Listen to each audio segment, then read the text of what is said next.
C'est déjà le dernier cours sur l'Exode. On n'a jamais fini avec l'Exode, mais nous avons un programme assez chargé, donc nous allons nous intéresser à la fois au Code d'Alliance, mais bien sûr aussi au veau d'or. On ne peut pas ne pas parler du veau d'or. Mais je vous signale que les questions autour du veau d'or, la question de l'image, serait aussi sujet du colloque dont je vous parlerai à la fin de cette séance. Donc, nous allons rappeler que le Code d'Alliance, premier code, mais il faut s'entendre encore ce qu'on entend quand on dit code législatif dans la Bible, c'est autre chose que nos codes à nous. Code d'Alliance, donc il est appelé Code d'Alliance parce qu'il est encadré par cette idée d'une alliance entre Yahvé et Israël, et il suit dans l'arrangement du livre le décalogue. Nous avons vu le décalogue, nous avons vu que le Code d'Alliance est presque une sorte d'explication ou extension du décalogue parce qu'il suit immédiatement après. Nous avons vu aussi qu'il est encadré maintenant, donc de 23 et ensuite 23-13 suivants, par des prescriptions cultuelles, qui normalement ne sont pas tellement un genre législatif. Ce qui est surtout intéressant, c'est le tout premier verset, parce que aussi pour le veau d'or, ça va nous intéresser. Premier verset qui ouvre maintenant le Code d'Alliance, c'est « Vous ne me traiterez pas comme un Dieu en argent ou en or ». Alors évidemment, après, quand on va lire l'histoire du veau d'or, on va se souvenir de cela. Et ensuite, il y a quelque chose aussi qui est intéressant, à savoir que Yahvé va choisir n'importe quel lieu pour y être invoqué. Alors que dans le Deutéronome, il est dit qu'il y a un seul lieu que Yahvé va se choisir. Donc, nous devons voir cela. Alors cet encadrement est certainement un encadrement qui est venu après coup. L'introduction primitive de cet ensemble se trouvait au début du chapitre 21. Voici les mishpatim. Les mishpatim, qu'on peut traduire les règles, les coutumes juridiques, et c'est certainement l'introduction d'une collection qui ensuite s'est enrichie d'autres prescriptions. Donc, si vous prenez le Code d'Alliance tel que nous l'avons, on voit qu'il y a ce double encadrement par la loi sur les lieux du culte et d'interdit d'image, avec deux prohibitifs, deux interdictions, et tout à la fin, interdiction des autres dieux, et au lieu des lieux du culte, on a les temps du culte, parce qu'il est question des fêtes. Ensuite, à l'intérieur, un deuxième encadrement en ce qui concerne des personnes faibles, les esclaves au début, en vert, et à la fin, la question de l'immigré du guerre. Et après, vous avez deux grandes parties qui commencent chaque fois avec des cas qui entraînent la peine de mort. Alors, ça, c'est une structure qu'on peut avoir, mais on peut aussi s'intéresser aux différents genres littéraires. D'abord, le titre, les Mishpatim, va introduire en fait une série de ce qu'on peut appeler des lois casuistiques. Ça, c'est quelque chose qui est très courant dans le Proche-Orient ancien. À savoir, vous avez d'abord la présentation du cas général, qui est introduit toujours avec qui, qu'on peut traduire ici par quand, ou étant donné que. Et après, ce cas général est suivi des cas particuliers qui sont introduits après chaque fois par im, alors, ou, qui va en effet présenter des situations différentes. Alors je vous donne juste l'exemple qui ouvre cette partie, la section sur l'esclave. Quand tu achèteras, alors l'esclave ici c'est un esclave hébreu, quand tu achèteras un serviteur hébreu, il servira 6 années, la 7e, il pourra sortir libre. Alors maintenant, il y a les sous-cas. S'il était entré seul, il sortira seul. S'il possédait une femme, sa femme peut sortir avec lui.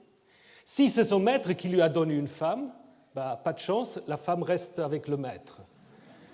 Si le serviteur dit « je veux rester avec mon maître », alors voilà, il y a un certain rituel à faire. et ensuite, il le servira à jamais. Voilà, ça c'est typiquement une structure de loi. Donc on met d'abord la règle générale et après les sous-possibilités. Donc c'est quelque chose qui est très courant et qui en fait se trouve dans le Code d'alliance entre le début du chapitre 21 et 22.16. Donc on peut en effet penser que ça c'était l'origine de cette collection. Donc une collection de lois casuistiques qui maintenant est interrompue, par exemple, dans les versets 12 à 17, par une autre série qui est très très différente, qui ne prévoit pas du tout des cas, qui simplement proclame. Qui frappe un homme à mort mourra certainement. Qui frappe son père ou sa mère mourra certainement. Qui commet un rapt mourra certainement. Et qui insulte son père ou sa mère mourra certainement. Donc là, c'est quelque chose de très différent qu'on appelle parfois des lois apodictiques, donc des lois qui sont simplement des lois de proclamation, et qui en effet ont certainement une provenance différente, mais voyez comment déjà après on essaye aussi de le réinterpréter. Si vous regardez les versets 13 à 14, c'est déjà une interprétation. Qui frappe un homme à mort mourra certainement. Sans doute, c'était d'abord suivi qui frappe son père et sa mère. Et après, on a ajouté, oui, mais s'il n'a pas guetté sa victime, je lui fixerai un lieu où il peut s'enfuir, etc. Donc, on imagine après, justement, des exceptions de la règle. Mais voyez comment, en fait, cette collection s'est constituée à partir en fait, de différentes petites collections qui se sont accumulées d'une certaine manière pour former le code d'alliance tel que nous l'avons. Maintenant, il faut quand même dire un mot sur ce qu'on appelle, nous, des collections de lois dans le Pentateuque. Évidemment, il ne s'agit pas de code civil ou de code pénal dans le sens moderne du terme. Ces lois ne prévoient pas du tout tous les problèmes qui peuvent se poser. Il y a beaucoup de choses qui ne sont pas du tout traitées. Donc, ces lois ou ces codes ne visent nullement l'exhaustivité. Alors, quelle est leur fonction? Et là, il y a un grand débat. Les gens ne sont pas d'accord parce qu'on ne sait pas très bien quelle était l'idée de la mise par écrit. Certains disent, en fait, ce qu'on a mis par écrit, c'est justement des choses qui ne vont pas de soi, des nouveautés. Alors ça peut être le cas avec le fait qu'en effet que la situation économique est devenue telle que des Hébreux ont dû se vendre à d'autrui comme des esclaves. Et donc du coup on a dit mais il faut régler le cas. Mais ça va moins bien avec ces séries de mot yumat, il mourra certainement, parce que c'est des tabous évidemment assez généraux, insulter ses parents, commettre des vols, etc., un peu comme dans le décalogue. Donc ça ne va pas pour tous les cas. Pour certains cas, c'est possible. Certains disent aussi que la fonction première des lois dans le Proche-Orient ancien, c'est quoi? C'est légitimer le pouvoir royal. Parce que si vous allez dans le Louvre, vous regardez la stèle d'Hammurabi, si vous savez la déchiffrer, mais ce n'est pas nécessaire parce qu'il existe des traductions. Donc vous lisez la traduction et vous voyez en effet que tout est en effet à l'honneur du roi. Ça commence par un long prologue dans lequel le roi se présente comme étant le roi d'intelligence, le dieu des rois, c'est lui qui connaît la sagesse, etc., qui était en effet en contact avec tous les dieux, alors chez assurer le bonheur des gens, et puis vient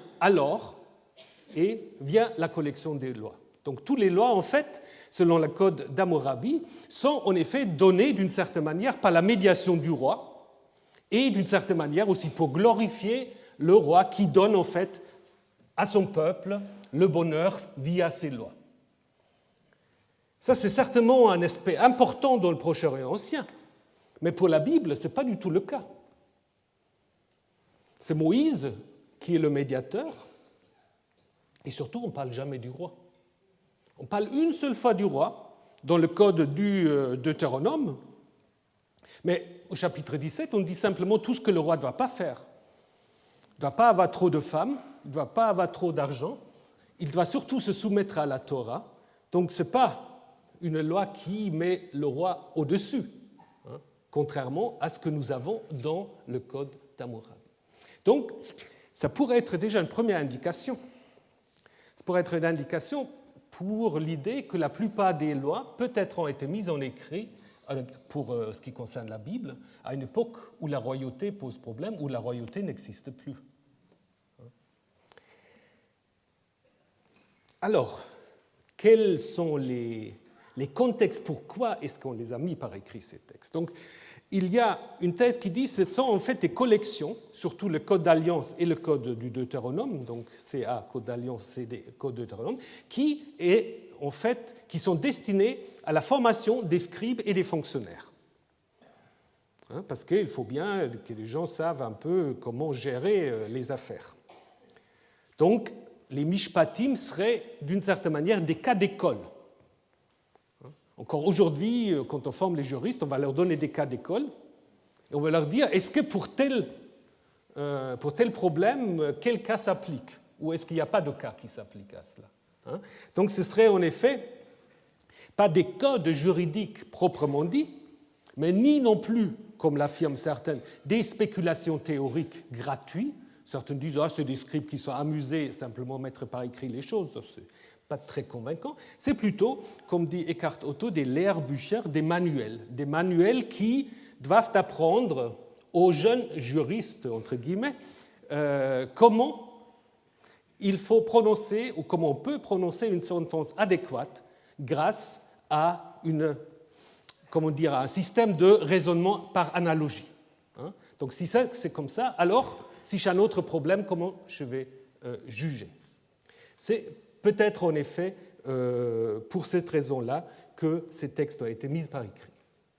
À quelle époque? Alors, la théorie traditionnelle, c'est de dire en fait que le code d'alliance est le code le plus ancien des trois codes du Pentateuque. Donc les trois codes, code d'alliance dans le livre l'Exode, code deutéronomique dans le Deutéronome et ce qu'on appelle le code de sainteté dans la deuxième partie du Lévitique.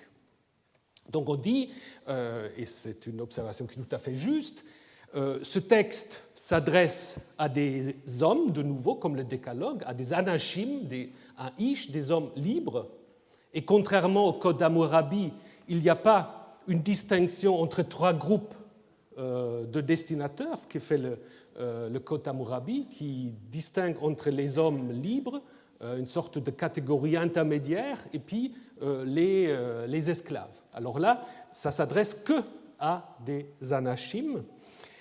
Le contexte est clairement agricole et rural. Ces hommes sont relativement aisés parce qu'ils possèdent ou ils ont la possibilité d'acheter des esclaves. Et donc, nous avons là une situation évidemment qui s'applique à des gens sédentaires, donc ce n'est certainement pas l'époque de Moïse. Maintenant, l'idée, c'est que ça doit être avant le 7e siècle avant notre ère, puisque, dit-on, à l'époque de Josias, on aurait écrit les chapitres 12 du 26 du Deutéronome pour remplacer justement le code ancien par des lois nouvelles, ou disons pas des révisions, comme on révise aussi évidemment de temps à autre les codes. Si cette hypothèse, qui vraiment vous trouvez un peu partout, si elle est juste, elle pose quand même un grand problème. Alors quel est ce problème? C'est si le code deutéronomique a été écrit pour remplacer le code d'alliance, pourquoi est-ce qu'on a gardé alors le code d'alliance? Il fallait le jeter. Est-ce que c'est seulement par souci de conservation, par souci de respect? Mais au 8e siècle, ce ne sont pas des textes considérés comme sacrés. Donc pourquoi est-ce qu'on aurait gardé le code d'alliance si l'idée du Deutéronome a été de le remplacer? Alors si vous avez une réponse, vous venez me voir après. Et je reviens à l'ancienne hypothèse. Donc du coup, il faut peut-être un peu imaginer des théories alternatives. Alors, une théorie a été proposée par Oswald, qui a écrit un livre qui s'appelle « Israël à la montagne de Dieu ». Lui, son idée, c'est de dire non, c'est un peu un code qui était écrit après le Deutéronome, donc il retourne la chose, et il dit ça a été écrit à l'époque babylonienne pour donner en fait une sorte de fondement juridique à ceux qui sont restés dans le pays, donc autour de Guédalias, qui gouvernait après 587 à Mitzpah, parce que vous vous souvenez que le gouvernement était déplacé de Jérusalem à Mitzpah, donc en Benjamin. C'est très intéressant, mais on ne voit rien, ou disons moi je ne vois rien dans le Code d'Alliance qui nous dit voici les règles établies par le gouverneur Guédalias. Ça aurait été bien. Donc ça me semble un peu trop précis. Mais l'idée de dire c'est peut-être pas forcément plus ancien, il faut peut-être la retenir. Il faut peut-être aussi retenir une autre idée qui était proposée par un chercheur coréen mais enseignant au Japon, Johannes Rho, qui lui en fait pense que les trois codes du Pentateuque reflètent en fait les préoccupations de trois groupes sociaux différents. Il dit que ce n'est pas une chronologie, c'est en fait il faut distinguer sociologiquement avec ces trois codes. Le code d'alliance, et là il est assez proche en fait de ce que dit Oswald, le code d'alliance ce serait un peu les descendances de ceux qui sont restés dans le pays, de Dalat Haaretz, c'est ce que le texte des rois a dit de manière un peu péjorative, les pauvres du pays, ceux qui sont restés dans le pays, alors que le code deutéronomique, ce sera plutôt les préoccupations de la Gola des exilés à Babylone et le code de sainteté, évidemment, les préoccupations du milieu sacerdotal. Alors, c'est intéressant,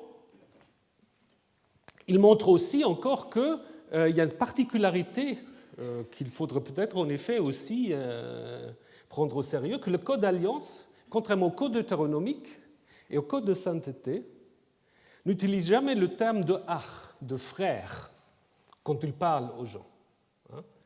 Donc, dans le code deutéronomique, tu ne feras pas du mal à ton frère, donc frère dans un sens aussi symbolique, idem que dans les codes de sainteté, dans le code d'alliance, jamais. Alors, ça peut être en effet une importance. Ce que, à mon avis, est difficile avec la théorie de Rho, c'est que le code de sainteté est certainement plus récent que le code d'alliance et le code deutéronomique. Je vous l'ai déjà montré parce que le code de sainteté essaie de combiner des idées du Deutéronome avec les idées des sacerdotaux, donc ça, à mon avis, ça ne marche pas. Par contre, la relation entre le code d'alliance et le code deutéronomique est certainement beaucoup plus complexe. Donc on ne peut pas dire que le code d'alliance est le plus ancien et le code deutéronomique est forcément le plus récent. Je vais essayer de vous le montrer.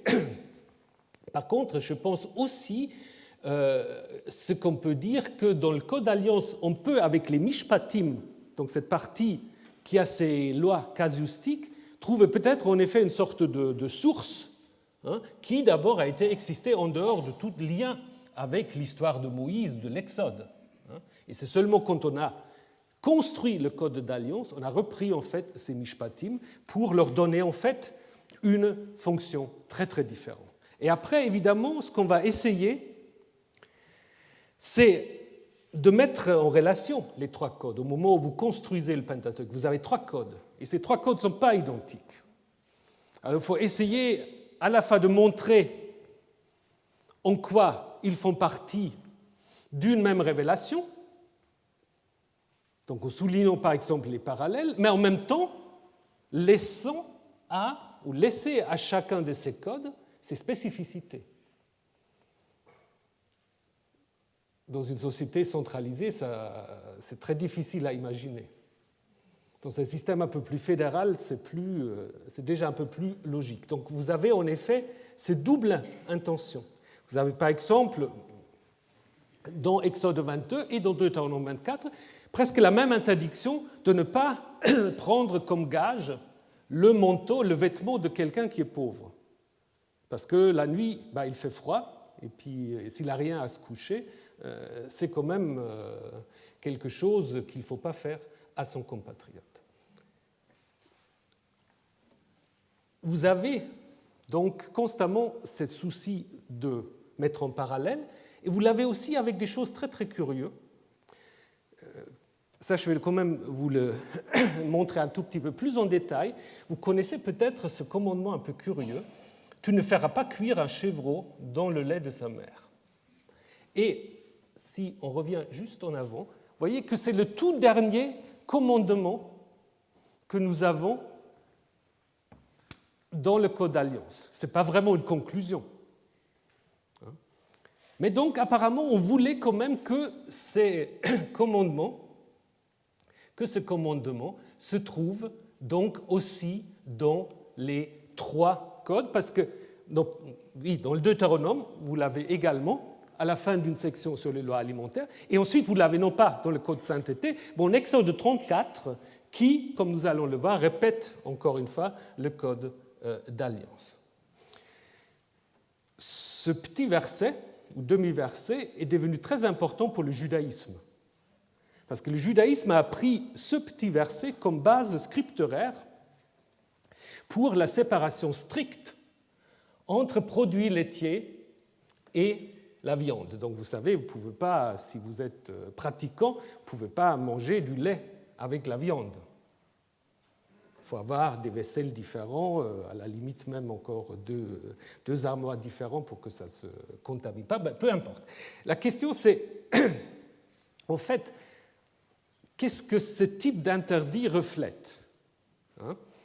Donc, si c'est un interdit, ça doit refléter sans doute une pratique.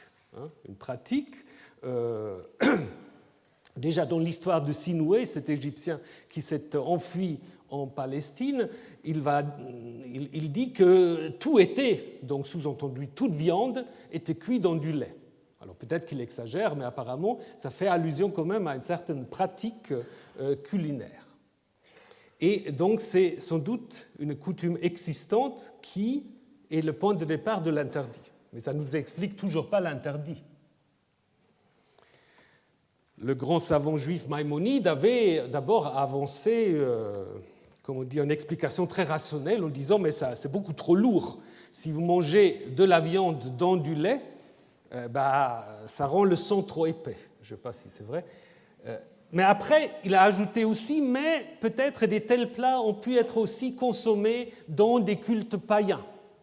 Et ça, c'était une hypothèse qu'après, toute la recherche a repris constamment, en disant, voilà, c'est une polémique contre des repas pratiqués dans des cultes cananéens. Ça, ce sera aussi un sujet de thèse. L'imaginaire du culte cananéen dans la tête des exégètes du XIXe siècle ou du début du XXe siècle. C'est orgiastique, il y a beaucoup de sexualité, tout le monde couche avec tout le monde, c'est la fertilité. Donc je ne sais pas très bien d'où ça vient parce qu'il n'y a aucune source pour cela. C'est les cultes cananéens de fertilité qui sont toujours un peu considérés comme donnant le contexte à un certain nombre d'interdits bibliques. Mais on n'a aucune source. Donc il y a peut-être une explication plus psychologique. Alors, donc, il faut peut-être trouver une autre explication. Alors là, j'aimerais mentionner Othmar Kehl, qui nous a rendu attentifs quand même aussi que les auteurs bibliques, qui ne sont pas seulement des écrivains, ils voient des choses. Il faut prendre en considération l'iconographie. Il faut regarder aussi les choses. Et puis, il dit, quand on regarde l'iconographie proche-orientale, il y a un thème qui est très très fréquent, c'est une vache ou un autre mammifère qui allaite son petit. C'est très très fréquent. Là, je vous donne un exemple dès l'époque, vous le voyez, de l'époque saïte en Égypte. Et après, c'est aussi, comment dire, appliqué à des fonctions de déesse. Ici, vous avez la déesse Hathor, qui en fait protège le pharaon, qui, lorsqu'il était jeune prince, s'est nourri du lait de la déesse. Et en Mésopotamie, il y a quelque chose de similaire, parce que la déesse Ishtar, ici, est aussi associée, on ne le voit pas très très bien, mais là aussi, vous avez de nouveau cette même scène, d'une vache allaitant son petit, et encore à l'époque néo-assyrienne, c'est donc la vache allaitante est un symbole de la déesse. de la maternité. Et dans le Levant, c'est tout à fait la même chose, parce qu'à Ougarit, Anat, maîtresse, sœur de Baal, est souvent appelée la vache Anat. À Kuntilet Ajrut, je vous ai déjà beaucoup parlé de Kuntilet Ajrut, dans le même ostracon où nous avons cette inscription sur Yahvé et Asherah, vous avez aussi ici le même scène de la vache allaitant son petit. D'où donc l'idée que la vache qui allaite peut représenter une déesse donnant protection et vie. Alors en Égypte, c'est très clair avec Hathor. Et donc, peut-être c'est là l'origine du tabou, ne pas sacrifier une brebis en lien avec sa mère. Peut-être en effet, à l'origine, c'est un tabou religieux que peut-être plus tard, on l'a interprété dans un sens humaniste, ou alors, et ça me semble plus logique, plutôt dans une manière plus générale de ne pas mélanger, parce que ça c'est très très important pour tous les systèmes religieux, de ne pas mélanger le domaine de la vie, qui est symbolisé par le lait, et le domaine de la mort, le chevreau mort qu'on veut mettre au repas. C'est possible. Mais le fait qu'on a mis cet interdit tout à la fin de la conclusion du Code d'Alliance montre à la fois l'importance qu'on donnait à ce commandement, mais en même temps aussi cette idée d'une sorte de, comment dire, d'une mise en parallèle continuelle des différents codes législatifs. Mise en parallèle, mais pas forcément toujours la même chose.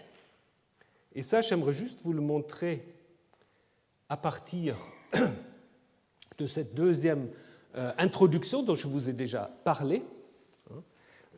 Je ne peux pas vous expliquer beaucoup de choses encore sur le Code d'Alliance, mais chez un ater, M. Dufour, qui est peut-être présent quelque part, si vous voulez tout savoir sur le Code d'Alliance, il fait sa thèse sur la question, donc vous n'avez qu'à lui poser toutes les questions que vous voulez. Ce qui nous intéresse maintenant, c'est en tout lieu où je ferai rappeler mon nom, je viendrai vers toi et je te bénirai. Ça, c'est Exode 20, ouverture du Code d'Alliance. Par contre, Deutéronome 12, garde-toi d'offrir des holocaustes dans tout lieu que tu verras. C'est seulement à un seul lieu que je choisirai où tu offriras tes holocaustes. Alors, très souvent, l'explication, c'est de dire que la loi de centralisation en Deutéronome 12, qui dit qu'il y a un seul lieu, qui, dans la perspective du Deutéronome, évidemment, est Jérusalem, ça, c'est la révision de la prescription antérieure en Exode 20. Mais ce qu'on peut observer déjà, que Exode 20 ne fait pas partie de la strate ancienne du Code ou des Mishpatim, on peut également observer qu'il y a une volonté de faire commencer tous les trois codes par une loi concernant le lieu du culte. Parce qu'en Lévitique 17, c'est également le cas. Deutéronome 12, Lévitique 17 et Exode 20. Mais du coup, on peut aussi comprendre en fait Exode 20, 24 à 26, non pas comme une étape antérieure, mais peut-être, et ça me semble plus logique, comme une polémique contre la loi deutéronomiste de centralisation, dans une époque où il y a diversité de sanctuaires. Parce qu'au 7e siècle, sous Josias, on pensait peut-être en effet qu'on arriverait de faire de Jérusalem le seul lieu de culte. Mais qu'est-ce que nous avons à l'époque perse? Nous avons, par exemple, ce que j'ai pu visiter récemment, le Garizim, le mont Garizim, où l'archéologie nous montre que déjà au 5e siècle, il y avait un temple pour Yahvé. Donc au moment où le Pentateuque se constitue, il y a un temple yahviste au Garizim, chez les Samaritains. Et ensuite, ça on le sait depuis longtemps, à Éléphantine, il y a un temple de Yahvé, qui va être détruit par les Égyptiens vers 400, parce qu'ils n'aiment pas trop ces sacrifices d'animaux, probablement. Et peut-être aussi, bien que le dossier est un peu difficile, peut-être il y a même eu un temple de Yahvé chez les Judéens de la diaspora en Mésopotamie, à Babylone. Il y a des inscriptions qui peuvent être lues dans ce sens-là. Donc, contrairement à Deutéronome 12, Exode 20 veut légitimer cette diversité des lieux de culte. Et là, vous avez la référence de M. Dufour. Voilà. Alors, donc, je vais brièvement conclure en ce qui concerne le Code d'Alliance. Dans sa forme actuelle, c'est un texte qui date de l'époque perse. Il n'a jamais existé dans sa forme telle que nous l'avons maintenant comme un code indépendant, mais il a été déjà révisé en fonction du contexte narratif dans lequel il se trouve, pour introduire notamment l'histoire du veau d'or que nous allons voir dans un instant. La partie qui a peut-être existé d'une manière indépendante, c'est les fameuses lois casuistiques, les mishpatim, en 21.1 à 22.14. Et donc, du coup, ça nous montre que le fait qu'on a mis ensemble les trois codes dans la même Torah reflète en effet quelque chose sur l'idée de l'actualisation des différentes perspectives juridiques à l'intérieur du Pentateuque. Donc c'est en effet, je crois que je vous l'ai déjà dit, une sorte d'option herméneutique très importante. À savoir, on ne va pas imposer une seule loi. On va mettre les destinataires en face de trois codes qui ne sont pas toujours identiques, et après il faut se débrouiller. C'est ce qu'on doit faire aujourd'hui aussi. Si vous êtes devant le tribunal, il n'y a pas forcément la loi qui vous permet de trancher définitivement la chose. Donc c'est en fait une quête de la juste application de la loi, mais qui justement peut s'inspirer de textes différents, originaires de milieux différents, avec des visées différentes, et néanmoins cohabitant dans le même Pentateuque. Alors, passons, une chose peut-être pas plus agréable, non, plus narratif. Le veau d'or, contrairement au Code d'Alliance, tout le monde connaît l'histoire, plus ou moins. Donc en fait, l'histoire reprend en fait là où Exode 24 s'était arrêté, puisque à la fin d'Exode 24, Moïse était monté vers la montagne, et il était resté 40 jours et 40 nuits. Alors, entre-temps, il y a les chapitres 25 à 31 qui en fait cassent le lien avec Exode 32, parce que là, tout d'un coup, Moïse n'est plus du tout sur la montagne.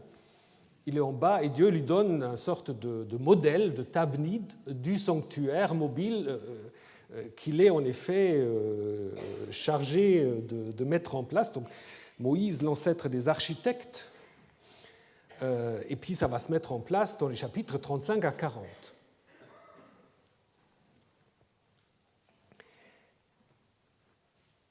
Et Moïse va construire le demeure, le Mishkan et la tente de la rencontre, peu importe maintenant de savoir est-ce que c'est deux endroits différents, est-ce que c'est deux mots pour la même chose. Si vous prenez la fin du livre L'Exode, on a plutôt l'impression que c'est quand même deux choses différentes, parce que la gloire de Yahvé va remplir la demeure, et puis Moïse ne peut pas entrer dans la tente de la rencontre. Mais peu nous importe. Seulement, ce que je voulais vous rappeler, c'est cette alternance, en fait. Si vous prenez cela, 19, 24, 32 à 34, vous avez la narration, en fait. Annonce de la conclusion de l'alliance, conclusion de l'alliance et rupture d'alliance avec le veau d'or. Et ces trois, en fait, ça fait une histoire qu'on peut lire à la suite, qui est en fait chaque fois interrompue par des insertions du type non narratif, prescriptif, décalogue code d'alliance, les instructions pour le sanctuaire et la construction du sanctuaire. J'aurais pu faire des longs cours sur la construction du sanctuaire, mais je ne crois pas que vous serez restés, parce que c'est quand même assez complexe et compliqué. Puis on va pas toujours l'intérêt, je dois vous l'annoncer. Mais l'histoire du veau d'or, qui commence donc à Exode 32, je vais vous la rappeler tout de suite, elle continue quand même d'une certaine manière dans les chapitres suivants, parce qu'on peut dire elle se termine en 32, mais Moïse revient, parce que la rupture, elle n'est pas définitive. Moïse revient, renégocie avec Yahvé, mais veut voir Yahvé, mais peut le voir que du dos, contrairement à ce qui était le cas en Exode 24, où les 70 anciens ont vu Yahvé. Là, maintenant, Moïse va voir Yahvé, mais de dos seulement. Et puis, en Exode 34, la fabrication des nouvelles tables de la loi que Moïse a cassées, et qui contiennent une sorte de sommaire ou de résumé du décalogue et du code d'alliance. Et à la fin, Moïse revient avec un visage rayonnant, un visage avec des cornes. Exode 32. Alors, je ne vais pas vous lire toute la traduction parce que le temps nous est compté. Je veux juste vous rappeler les choses. Donc, Moïse tarde de descendre et le peuple dit « Fais-nous des dieux qui marchent à notre tête » parce que Moïse, cet homme-là, qui nous a fait sortir d'Égypte, c'est Moïse qui a fait sortir d'Égypte, nous ne savons pas ce qu'il est devenu.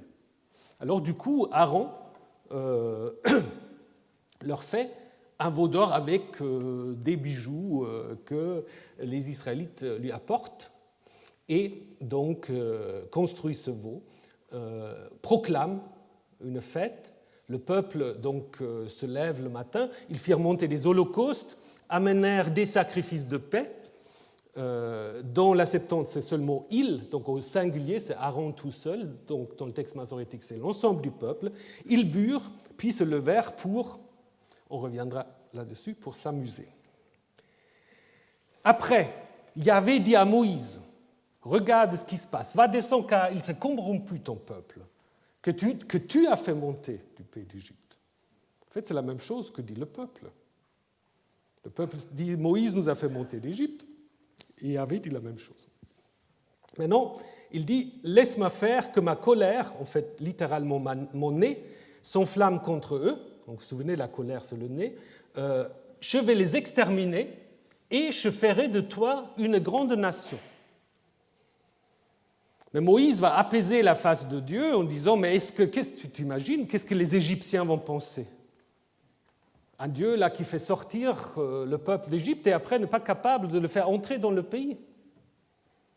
Et puis pense aux patriarches à qui tu as promis par serment que tu vas leur donner le pays. Donc du coup, Yahvé laisse ça tomber et donc revient de sa colère.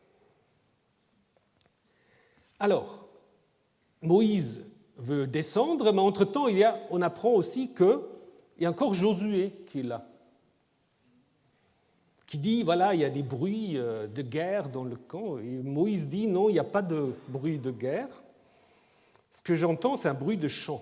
Mais de quel chant? Donc là, il y a quelque chose qui manque dans le texte massorétique. La Septante dit un bruit de chant d'ivresse, de chant de vin. C'est possible que, peut-être c'est le texte primitif. Alors après, Moïse, quand il approche du camp, il va le veau et les danses, ce qui est étonnant parce que Yahvé l'avait déjà informé de tout cela. Apparemment là, on a l'impression qu'il le découvre. Et donc, il va se mettre à détruire le veau, mais tout avant, il brise en fait les tablettes qu'il avait dans ses mains. Et après, il va en effet interroger Aaron, qu'est-ce que tu as fait? Aaron dit, ce n'est pas ma faute, c'est le peuple, j'ai jeté ça dans le feu et le taureau est sorti tout seul. Voilà, pas si c'est très crédible. Ensuite, et là c'est évidemment un passage assez difficile, Moïse dit, qui est pour Yahvé à moi? Et tout d'un coup arrivent les Lévites, qui reçoivent l'ordre de massacrer qu'ils peuvent trouver, donc 3000 personnes. Et voilà, ainsi ils ont obtenu leur bénédiction, dit le verset. C'est quand même un passage assez difficile. Et puis, le lendemain, Moïse veut de nouveau monter vers Yahvé pour obtenir le pardon, alors que Yahvé, dans les versets précédents, avait déjà pardonné, mais après il y a eu les Lévites, donc il revient.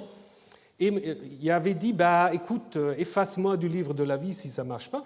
Et Yahvé dit, non, chacun en fait sera jugé selon son propre péché, une sorte d'idée de responsabilité individuelle. Et puis, une sorte de conclusion, Yahvé frappa le peuple pour avoir fabriqué le veau. C'est lui qu'Aaron avait fait. Voilà, c'est une histoire assez complexe. Vous vous rendez compte que ça ne s'est pas en fait écrit d'un seul trait. Je vous ai déjà dit au verset 7 à 9, Yahvé informe Moïse de tout ce qui s'est déjà passé, alors que dans les versets suivants, on a l'impression que Moïse va découvrir simplement ce veau. Idem dans la discussion avec Josué, on a l'impression que voilà, ils savent déjà qu'ils sont en train de chanter, danser, alors que en 19, Moïse découvre.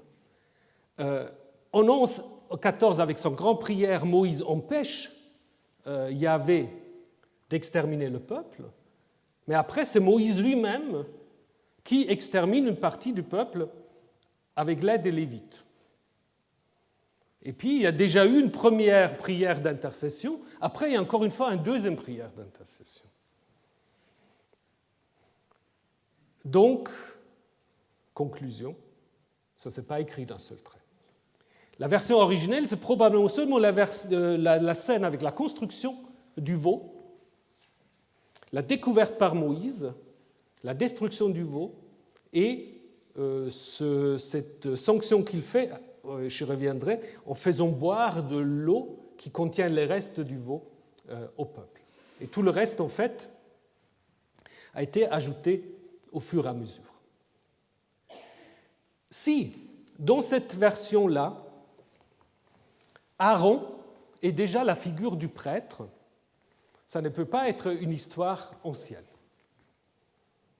Parce que, nous l'avons vu, l'idée d'Aaron comme être le chef des prêtres, c'est une invention des auteurs sacerdotaux. Mais étant donné qu'Aaron, ici, il ne joue pas un rôle très positif, ça ne peut pas être les auteurs sacerdotaux qui racontent cette histoire. Donc, c'est un autre milieu, post ou non sacerdotal, qui est à l'œuvre ici.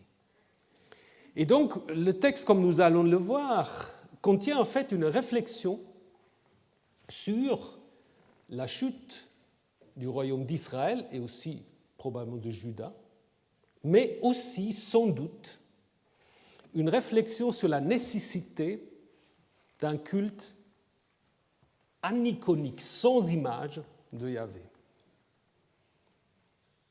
Dans un autre cours, je vous ai dit que je suis convaincu que dans le premier temple, à Jérusalem, il y avait une statue de Yahvé. Et que ce texte, en fait, réfléchit pourquoi il ne peut pas en avoir dans le deuxième temple.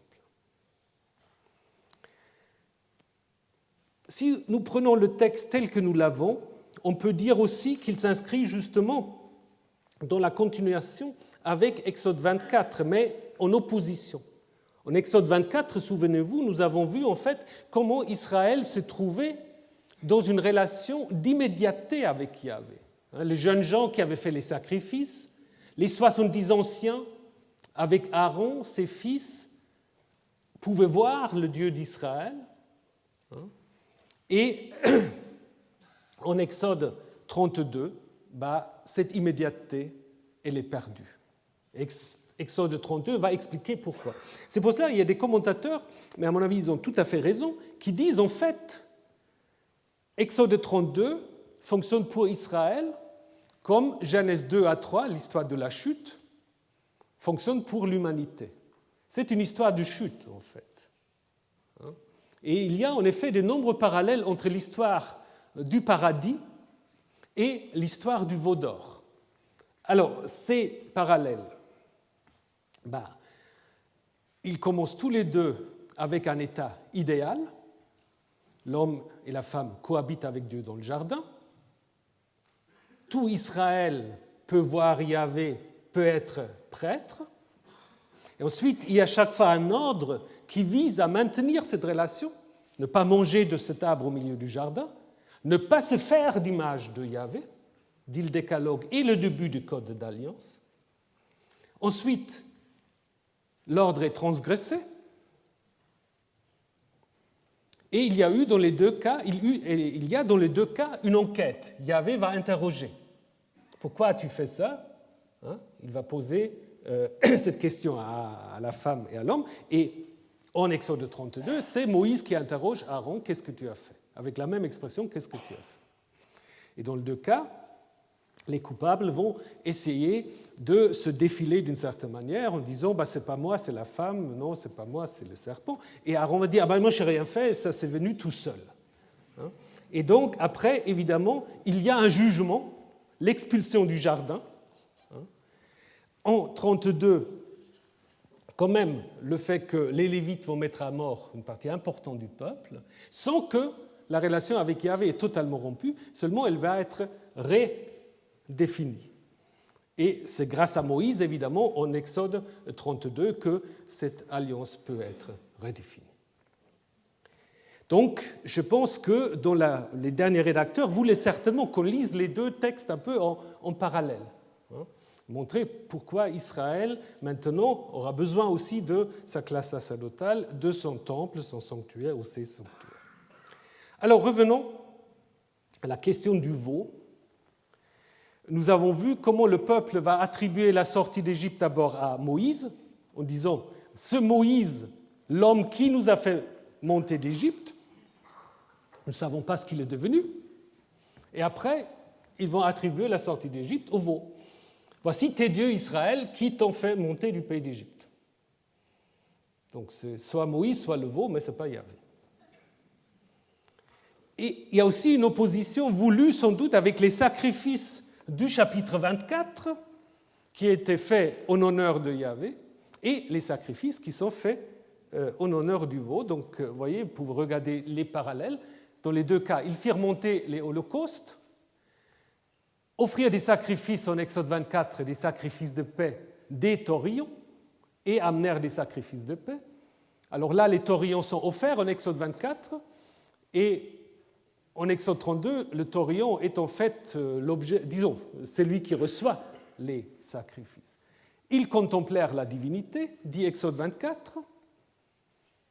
En Exode 32, ils contemplent le veau, qui se substitue à la divinité. Et puis, ils mangèrent et burent, le peuple s'assit pour manger, ils burent et se levèrent pour s'amuser. Ça, c'est en plus. Alors, avant qu'on revienne sur cette question-là, il est très clair que cet texte Exode 32, vous devez le voir en relation avec 1 Roi 12, l'histoire des veaux de Dan et de Bethel. Déjà, la question qu'on a traitée, je vais être bref, pourquoi est-ce que le peuple dit « Voici tes dieux qui t'ont fait sortir du pays d'Égypte » Il y a un seul. Il y a le veau. Mais pourquoi tes dieux ?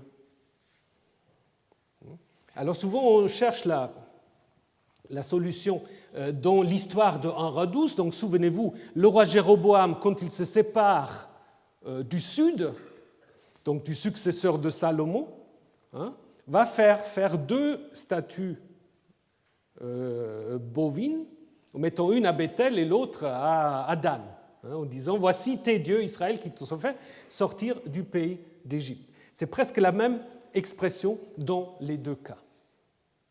Alors on a dit, l'explication c'est ça. En Exode 32, c'est un texte qui présuppose cette histoire de 1 Roi 12, et c'est pour cela on a le pluriel, parce qu'il y a les 2 statues. Mais c'est un raisonnement un peu rapide. Parce que les 2 statues, est-ce que les 2 statues symbolisent 2 dieux différents ? Non, c'est le même. C'est toujours Yahvé. Donc je vous l'ai déjà dit dans un autre cours, c'est pour cela que je ne vais pas discuter trop en détail. Ma solution, elle est simple, c'est qu'à l'origine, ce n'était pas tes dieux, c'était « Voici ton Dieu qui t'a fait monter du pays d'Égypte ». Et après, on a changé pour accuser Israël non pas seulement de l'idolâtrie, mais aussi du polythéisme, d'une certaine manière. Donc, Elohim, vous savez, Elohim, ça peut être un singulier, un pluriel. Voici ton Dieu ou voici tes dieux, en hébreu, ça ne fait pas de différence. Première chose. La seule différence se joue au niveau du verbe, au singulier he elcha, qui te fait monter, au pluriel he elucha. Il y a juste un petit vav. Ça, c'est facile à intercaler, ça. Ah oui, c'est très facile. Et donc, je pense que c'est ce qui s'est passé. C'est ce qui s'est passé, en fait, à l'origine, le péché, entre guillemets, c'est ne pas de vénérer d'autres dieux, comme on le dit souvent. Israël, en faisant le veau, vénère Yahvé. Pas le veau. Le veau, c'est une représentation de Yahvé. L'enjeu, d'abord, d'Exode 32, ce n'est pas du tout la vénération d'autres dieux. C'est la question de l'aniconisme. Quand Israël dit « Voici ton Dieu qui t'a fait sortir d'Égypte », c'est que, voilà, ce veau-là va symboliser, en fait, Yahvé, qui est l'auteur de l'Exode. C'est seulement à cause du pluriel qu'après, donc les massorètes ont bien réussi leur coup, c'est à cause du pluriel qu'après on a lu ce texte dans une perspective polythéiste, comme si Israël avait ici commencé à vénérer d'autres dieux. Mais non, Israël, ici en Exode 32, veut simplement que son Dieu puisse être visible. Ça, c'est le seul problème qu'Israël a. Et ça, c'est quelque chose qui, en effet, a existé en Israël depuis très longtemps. Je vais vous donner quelques éléments. D'abord, ce veau. Alors souvent, on fait un lien avec l'Égypte, puisque en Égypte, on a notamment le dieu Apis, qui peut aussi être vénéré comme un taureau. Là, c'est une statue du 7e siècle. Si on fait une lecture un peu en venant de l'Exode, on dit, voilà, en Égypte, ils avaient vu tous ces dieux taureaux, et puis c'est pour cela qu'ils voulaient avoir un veau. Déjà, on ne sait pas pourquoi c'est un veau, mais ensuite, dans toute l'histoire de l'Exode, on ne raconte jamais que les Israélites auraient été particulièrement impressionnés par les dieux de l'Égypte. Donc je pense, dans la tête de l'auteur, peut-être il ne l'exclut pas, qu'on peut aussi penser à ce type d'iconographie, parce qu'on sait que l'iconographie égyptienne était très présente dans le Levant au premier millénaire. Mais je pense que l'origine, c'est plutôt dans le nord, c'est les taureaux phéniciens ou du nord, n'est-ce pas? Puisqu'il ne fait pas de doute que dans le nord, comme le montre d'ailleurs le texte 1 Roi 12, dans le nord, Yahvé a été vénéré comme un taureau. Le prophète Osée, qui n'aime pas ça, parle quand même du veau de Samarie. Alors, qui peut être le veau de Samarie si ce n'est pas la statue de Yahvé qui se trouve dans le temple de Samarie? Et un ostracon, un tesson de Samarie avec un nom propre, contient un nom propre qui veut dire, alors, je ne sais pas comment il faut le prononcer, Iglouya, ou Iglouya, Yahvé est un veau, ou veau de Yahvé, comme nom du titulaire. Donc là, vous avez Egel, qui veut dire le veau, avec Yahvé. Donc du coup, on ne peut pas dire, comme on le dit parfois, que Egel, le veau, ce sera péjoratif. Parce que on dit le veau parce que c'est petit.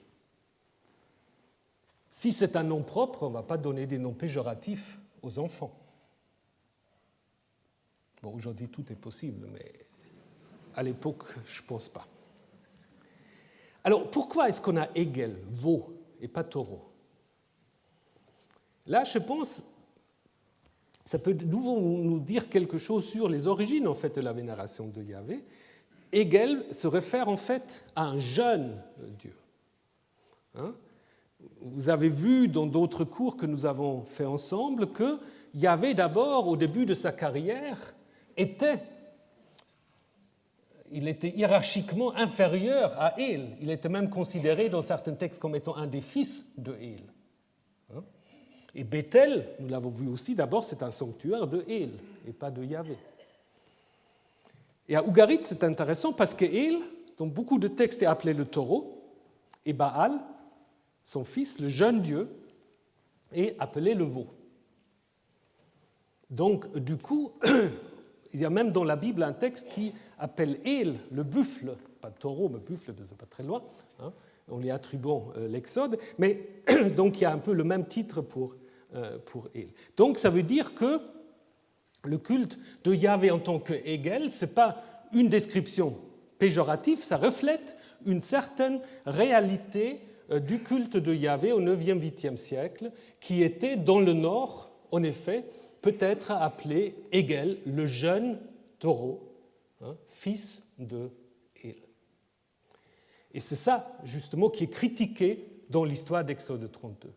Mais il critique quelque chose qui a bien existé. Alors, cette fête sacrificielle, est-ce que c'est une orgie? Je vous ai déjà parlé des fantasmes des exégètes. Donc le texte biblique dit « Ils mangèrent, ils burent, et puis ils se levèrent pour s'amuser ».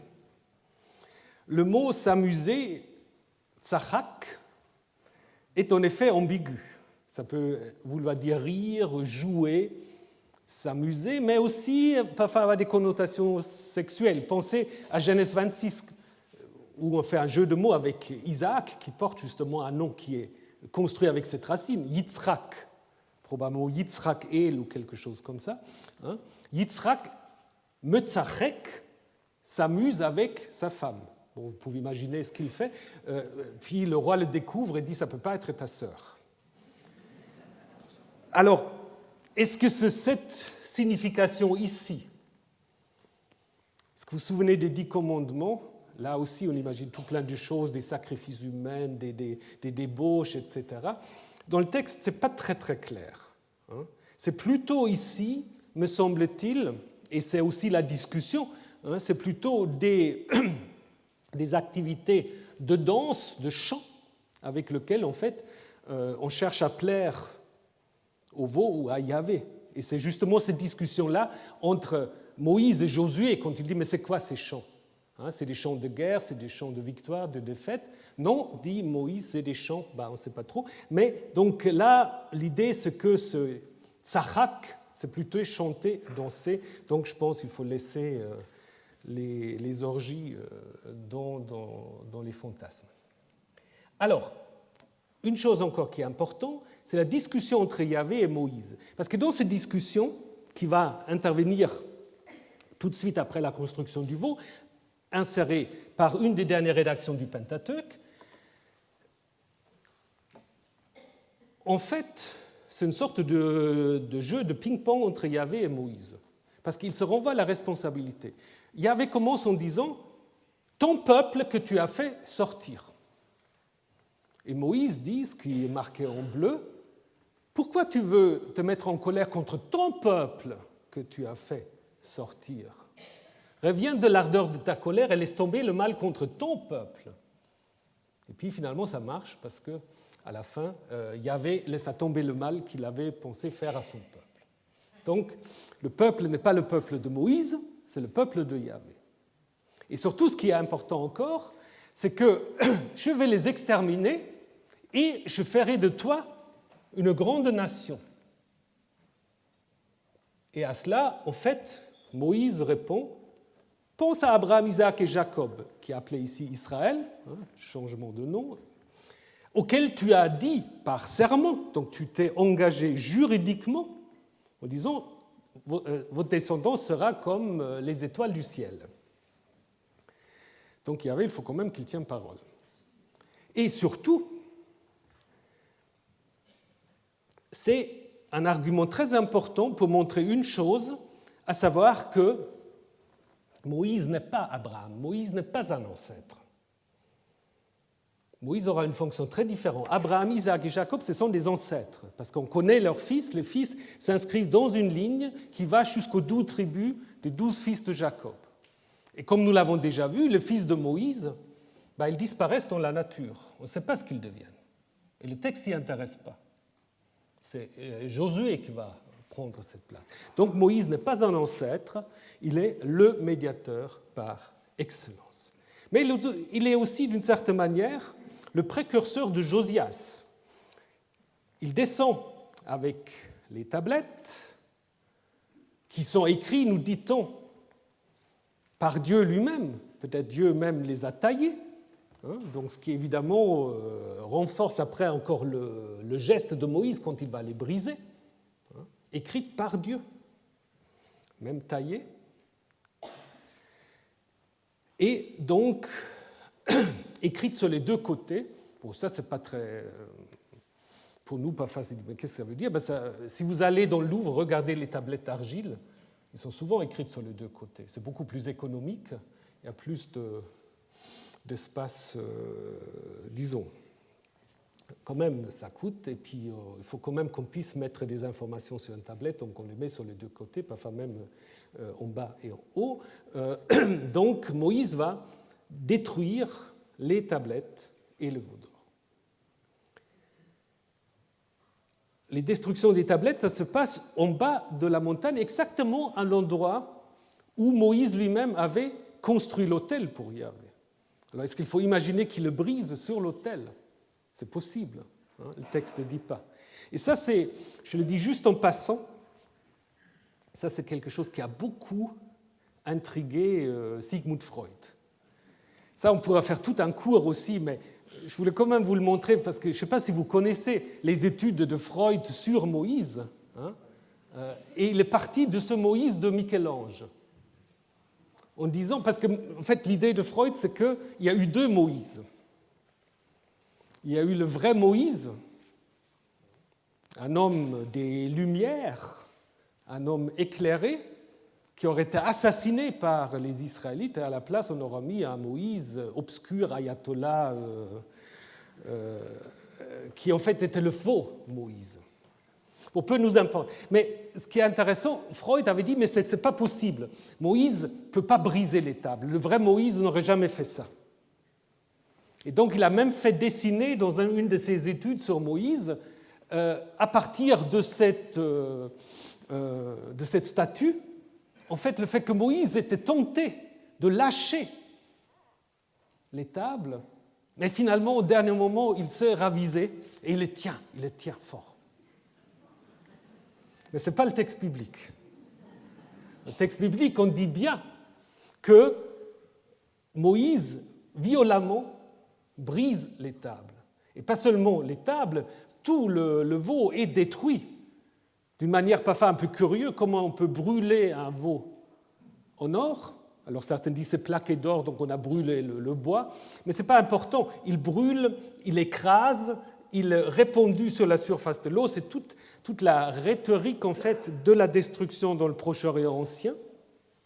Mais ce qui est surtout intéressant, c'est en fait les parallèles qu'a cette action de Moïse avec ce que fait le roi Josias. Le roi Josias, quand on fait sa fameuse réforme, il fait la même chose. Les statues de Baal, de Ashara, le brûle, il les démolit, il les écrase, il les répandit dans la rivière, dans le ravin du Cédron. Exactement la même chose. Donc Moïse est en quelque sorte le précurseur de Josias, alors que Aaron est présenté ici comme étant le précurseur de Jéroboam. D'ailleurs, Aaron a deux fils qui s'appellent Abihu et Nadav, et Jéroboam, le roi Jéroboam, a deux fils qui s'appellent Abiya et Nadav. Est-ce que c'est seulement par hasard? Probablement pas. Donc, Moïse devient le premier réformateur, le précurseur de Josias, et comment faut-il interpréter ce fait que le peuple doit boire de l'eau dans laquelle Moïse a répandu les restes du veau? Alors ça, c'est très curieux. Alors certains ont dit, mais c'est une sorte d'ordalie. Parce que dans l'histoire de la femme adultère, dans le livre des Nombres, la femme doit boire aussi une sorte de, je ne sais pas trop ce que c'est, l'eau de jalousie. Certains disent que c'est quelque chose qui fait avorter, mais bon, ça c'est un autre problème. Pour voir si oui ou non elle a trompé son mari. Ici, le texte ne dit pas du tout que c'est une manière de distinguer qui sont les vrais et qui sont les méchants. Donc le texte dit que tout le peuple veut ce veau, donc il n'y a pas ici une histoire d'ordalie, c'est plutôt en effet la punition du peuple, qui doit en fait ingurgiter le veau.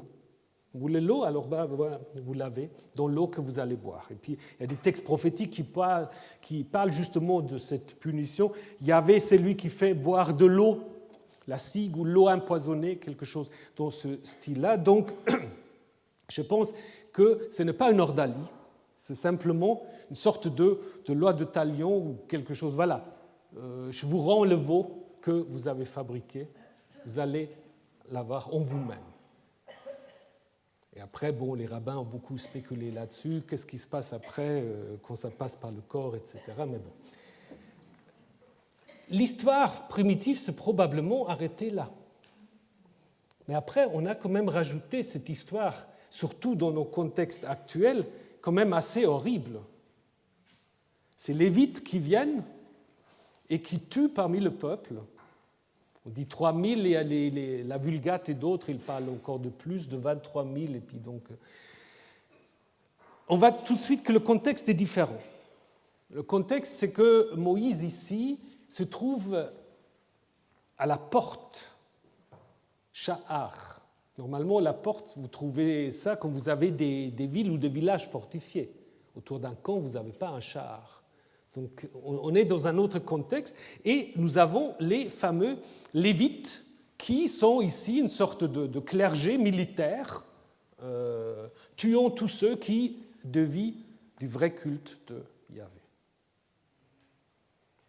Ici, les Lévites avec Moïse sont opposés à Aaron, alors que dans tous les autres textes du Pentateuque, on nous dit qu'Aaron c'est aussi un Lévite.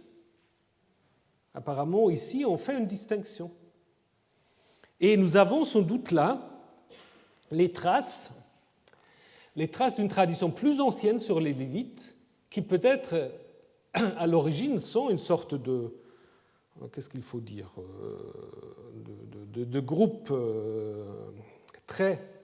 il faut faire attention aux mots qu'on utilise, si on parle de fanatiques, etc. C'est des mots toujours un peu anachroniques. Mais c'est une sorte de clergé militaire qui, après, dans le livre des Chroniques, sont transformés en chantres. Ça devient après une sorte de clergé mineur.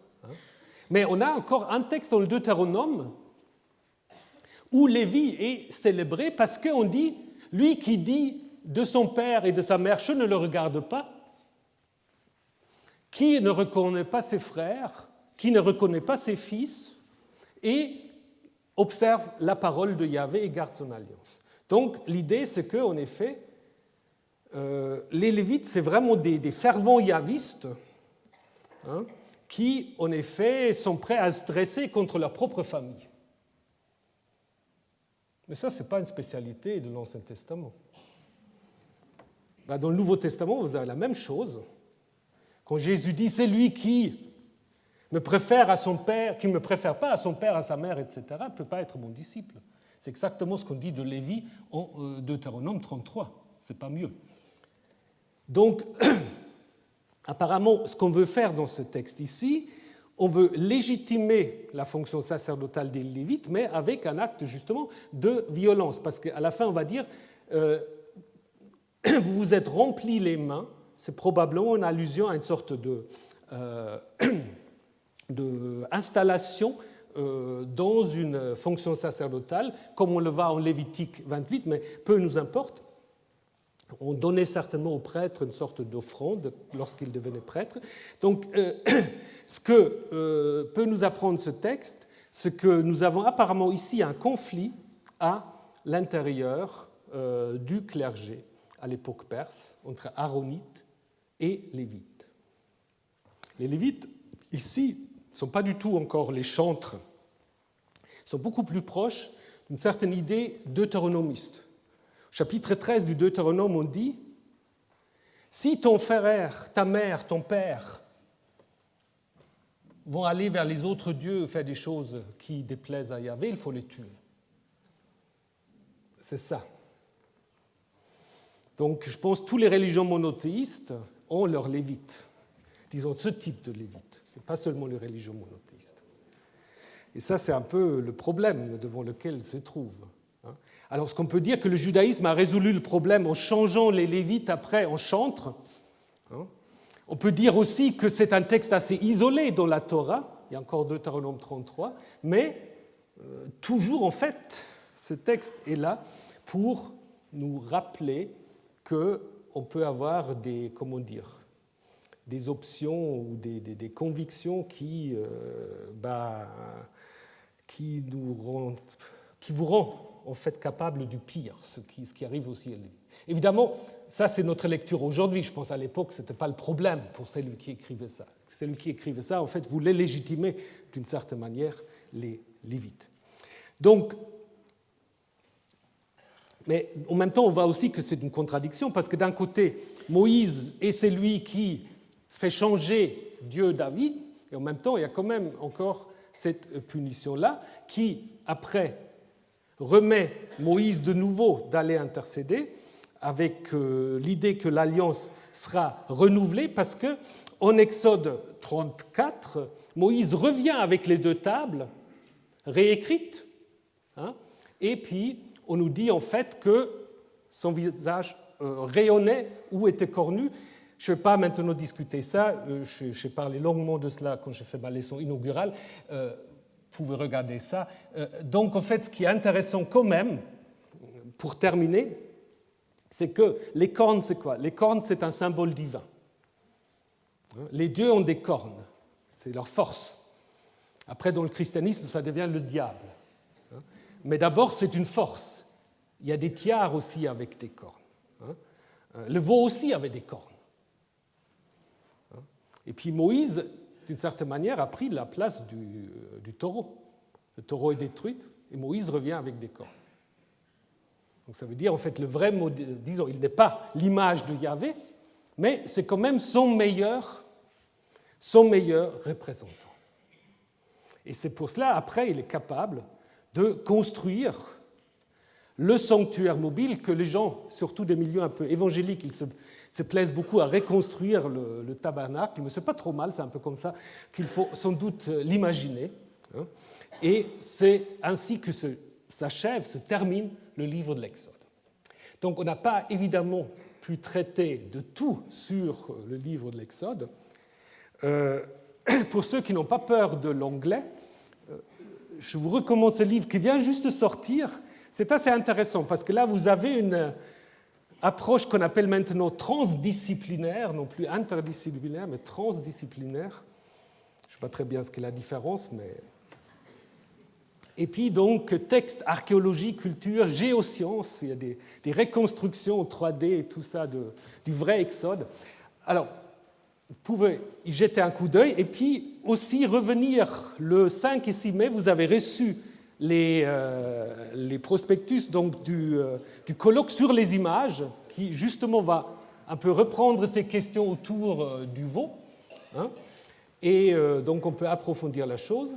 Et pour terminer, donc, comme l'année dernière, je veux quand même vous... Ah, non, c'était trop rapide, attendez. Restez encore un moment après. Ça devrait marcher si je sais le faire marcher, c'est toujours ça le problème.